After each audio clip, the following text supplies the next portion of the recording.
흔히 우리가 그 미국의 정부 형태, 그게 대통령 중심제 이러죠. 그게 이제 원래는 과거에 그냥 미국의 대통령제를 대통령제, 고전적 대통령제 이랬었습니다. 그러니까 완전한 상권 분립형, 이거는 뭐냐면 정부, 국회, 법원, 미국은 의회로 돼 있습니다. 자, 이게 각각 견제와 균형을 유지하는 독립되어 있는 통치기구다. 이런 의미에서 대통령제라고 합니다. 고전적 대통령제. 그런데 이거를 안으로 들어가서 이제 정부만 보는 것이죠. 이 세계를 보는 게 아니고 정부만 봤을 때 정부에서 대통령의 위치가 무엇인가, 이걸 가지고 다시 나눴을 때 대통령 중심제라는 게 나옵니다. 우리 대한민국은 대통령 중심제가 아닙니다. 대통령 중심제는 대통령을 중심으로 집행정부가 운용이 되는 그런 정부 구조입니다. 정부의 형태. 이거를 그냥 통치구조 이렇게 사전에선 이야기하는데, 그러면 문제가 있는 게, 통치구조는 지금 정부가 3개가 있는데 각각 다 이걸 합한 걸 통치구조라고 해야 하기 때문에 정확하지 않죠. 자, 정부의 형태다. 정부가 어떻게 가는가? 미국처럼 대통령이 모든 것을 결정하고 모든 것을 책임지게 해놓은 대통령 중심제, 이거하고 우리나라는 대통령이 꼭 미국처럼 자꾸 흉내를 내는데 우리 헌법은 그렇게 되어 있지 않죠. 우리 헌법에서 정부에 들어가 보면 대통령 그리고 행정부 이렇게 되어 있습니다. 2개가 일단은 대등하다. 다만 대통령은 정부를 대표해서 밖에 나갈 때 대표자는 대통령이 한다, 이렇게 되어 있죠. 차이가 큽니다. 우선 쉬운 것부터 보기로 하죠.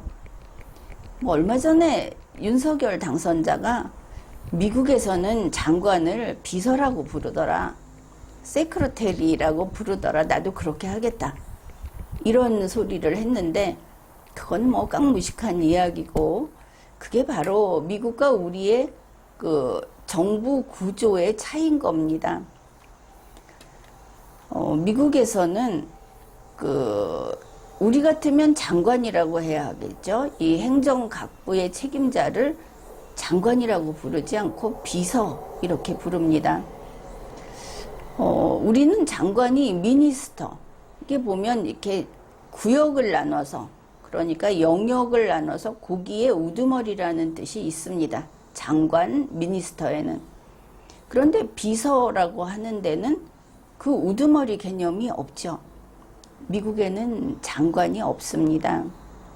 만일 국무부 장관 이렇게 말을 한다면 우리식의 해석입니다. 이것도 그 국무부라는 게, 우리나라 같으면 이제 이걸 총괄하는 게 되겠죠. 국무부라는 게 있고 거기에 우두머리가 국무비서인가? 그게 아닌 겁니다. 세크러테리 오브 스테이트라고 하는데, 이거는 뭐냐 하면 대통령이 이런 분야의 업무를 공무를 관장하는데, 대통령이 하는 일 중에 국무에 관한 거를 보좌하는 비서다. 이 사람에게는 자기 관할도 없고 대통령의 비서인 겁니다. 미국이 대통령 중심제라고 했으니까. 우리나라는 가령 행정안전부가 있다고 합시다. 그러면 행정안전부의 모든 그 조직은, 그리고 전국에 이게 연결되어 있죠. 이거는 행정안전부 장관이 제일 높은 수장입니다. 이 사람이 대통령에게 행정안전부에 대한 대통령이 처리하는데 보좌하기 위해서 있는 게 아니라는 것이죠. 이거를 아마 우리 국민들이 이거를 제대로 구분하려면 조금 학습을 많이 해야 할 겁니다. 왜냐하면 대통령들이 이걸 엉망으로 만들어 놨습니다. 그러니까 지금 행정각부 장관들이 있죠. 대통령실에 뭐가 있습니까?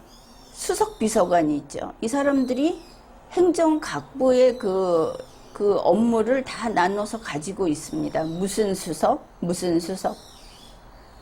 이제 알겠습니까? 우리 대한민국의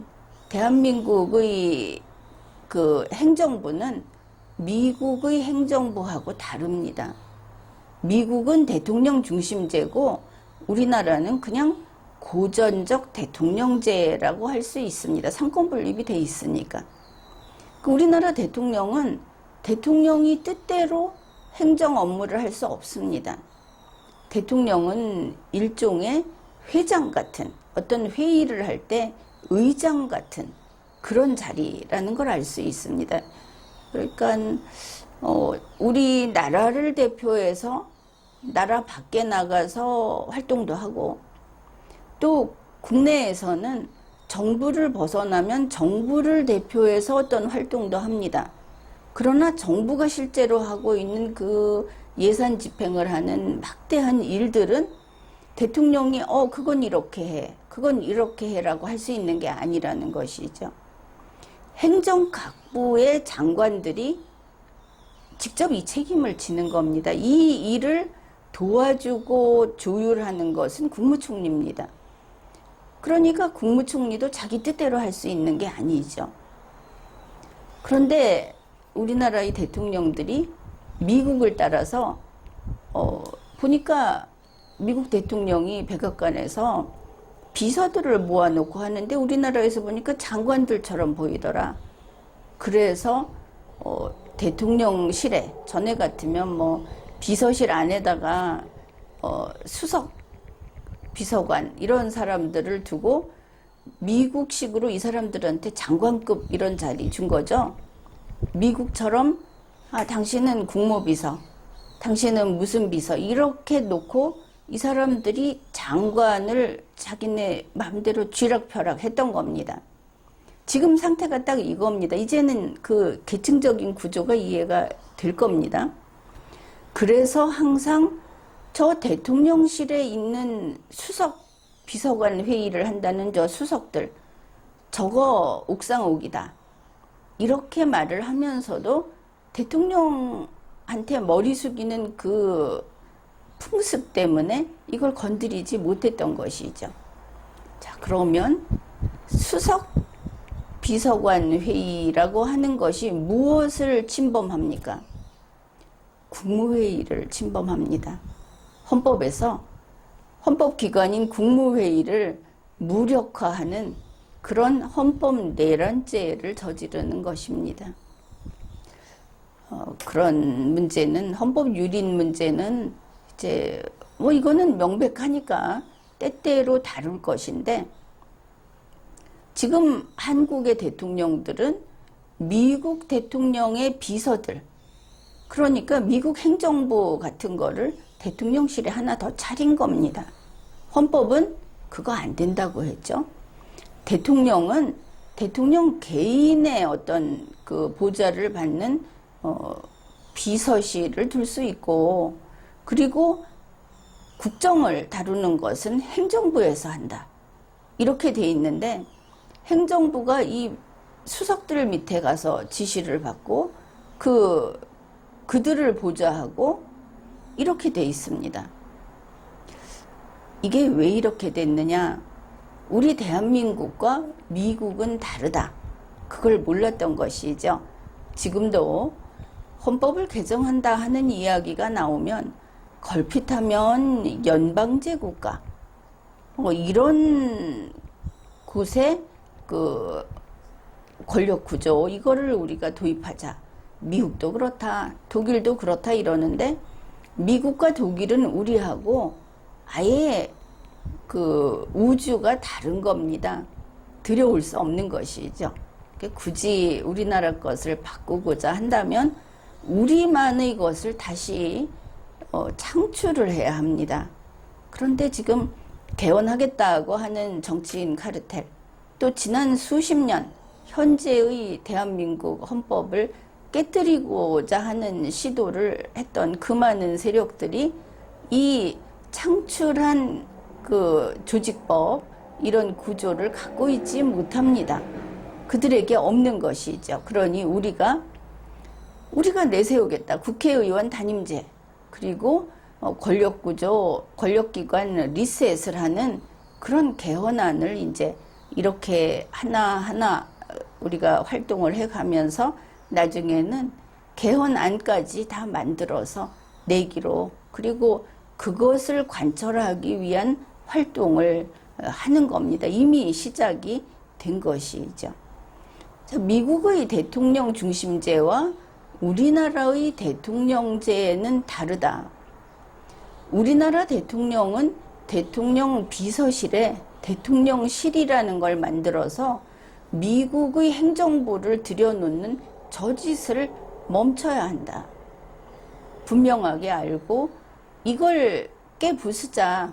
우리의 목표가 분명하게 보이죠. 우리가 해결해야 할 문제들, 헌법을 파괴하는 헌법의 적들, 이런 조직 자체가 헌법의 적입니다. 이제 여러분이 나가서 개헌 이야기가 나온다든지 뭐 대통령이 제왕적 대통령이라든지 하면 제왕적인 거 아니다. 헌법 위반이다. 자, 오늘 이야기한 것만 가지고도 써먹을 때가 너무너무 많죠.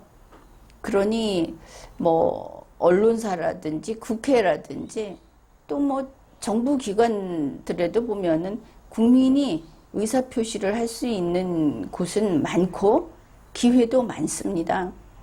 여러분은 옳은 소리, 제대로 된 정확한 정보를 가지고 헌법에 대해서 옳고 그름을 이야기하는 이 나라의 주인이 되어야 하는 겁니다. 지금까지 리걸마인드 연구소였습니다.